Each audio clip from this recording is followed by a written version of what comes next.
Hello, ಎಲ್ರಿಗೂ ನಮಸ್ಕಾರ. Welcome back to my YouTube channel. ಇವಳೆಂತ ಮೊಟ್ಟಿದೆಂತ ಮಾಡ್ತಿದ್ದಾಳೆ ಅನ್ಕೊಂತಿದ್ರಿ ಅಲ್ಲ. ಕರೆಂಟ್ ಇಲ್ದಿದ್ದ ಟೈಮಲ್ಲಿ ರಪಕ್ಕ ಅಂದಡೆ ಹೇಳಿ ಮೊಟ್ಟಿ ಗ್ರೇವಿ ಮಾಡೋದು ಹೆಂಗಂತ ಹೇಳಿಕೊಡ್ತೆ.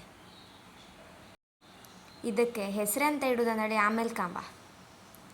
ಒಂದೇ ಒಂದು ಮಸಾಲೆ ಇದ್ರೆ ಸಾಕು. ಅದೆಂತ ಗೊತ್ತಿತ್ತಾ? ಕುಂದಾಪುರ ಚಿಕನ್ ಮಸಾಲ. ಏನು ಕುಂದಾಪುರ ಚಿಕನ್ ಮಸಾಲದಾಗ ಮೊಟ್ಟಿದೆ ಅಂತ ಮಾಡುತ್ತೆ ಅನ್ಕಂತ್ರಲ್ಲ, ಹೇಳಿಕೊಡ್ತೆ ಬನ್ನಿ. ಅದಕ್ಕೆ ಜಾಸ್ತಿ ಅಂತ ಬೇಡ. ಒಂದು 8ರಿಂದ 10 ಮೊಟ್ಟೆ ತಗೊಳ್ಳಿ.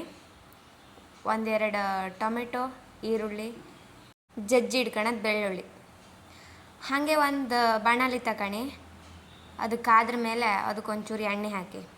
ಆಮೇಲೆ ನಾವು ಕೊಚ್ಚಿ ಇಟ್ಕೊಳೋದು ಈರುಳ್ಳಿ, ಟೊಮೆಟೊ, ಬೆಳ್ಳುಳ್ಳಿ ಅದಿಷ್ಟನ್ನು ಹಾಕಿ ಒಳ್ಳೆ ಮಾಡಿ ಫ್ರೈ ಮಾಡಿ. ಇದು ಫ್ರೈ ಆಪಲ್ಲರಿಗೆ ನಾವು ಟೈಮ್ ಎಷ್ಟು ಎಂತಕ್ಕೆ ಮಾಡೋದು?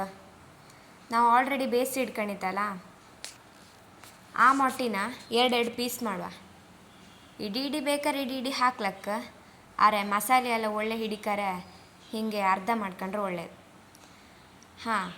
ಅಂತೂ ಫ್ರೈ ಆಯಿತು.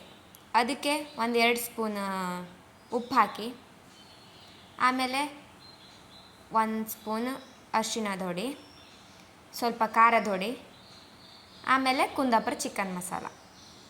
ಖಾರದ ಹೊಡಿನ ನೀವು ಕಣ್ಕಣಿ, ಸ್ಪೈಸಿ ಬೇಕಂದರೆ ಸ್ವಲ್ಪ ಜಾಸ್ತಿ ಹಾಯ್ಕಣಿ, ಇಲ್ಲಾಂದರೆ ಸ್ವಲ್ಪ ಕಮ್ಮಿ ಹಾಯ್ಕಣಿ. ಸ್ವಲ್ಪ ಗ್ರೇವಿಗೋಸ್ಕರ ನೀರು ಹಾಯ್ಕಣಿ. ಆಮೇಲೆ ಇದನ್ನು ಯಾವ ಮಸಾಲದಲ್ಲೂ ಬೇಕಾದ್ರೆ ಮಾಡ್ಲಕ್ಕ, ಎಗ್ ಮಸಾಲದಲ್ಲೂ ಮಾಡ್ಲಕ್ಕ, ಕುಂದಾಪುರ ಚಿಕನ್ ಮಸಾಲದಲ್ಲೂ ಮಾಡ್ಲಕ್ಕ. ಕುಂದಾಪುರ ಚಿಕನ್ ಮಸಾಲದಲ್ಲಿ ಮಾಡ್ರೆ ಸ್ವಲ್ಪ ದಪ್ಪಾಯಿ ಒಳ್ಳೆ ಭತ್ತ ನೋಡಿ ಹೇಳಿಕೊಡ್ತೆ. ಒಂದ್ಸಲ ಟ್ರೈ ಮಾಡಿ. ಹಾಗೆ ಅದು ಕೊದ್ರ ಮೇಲೆ ನಾವು ಕಟ್ ಮಾಡಿ ಇಟ್ಕೊಳ್ಳೋದು ಮೊಟ್ಟಿನ ಅದ್ರ ಜೊತೆಗೆ ಹಾಕಕ್ಕೆ.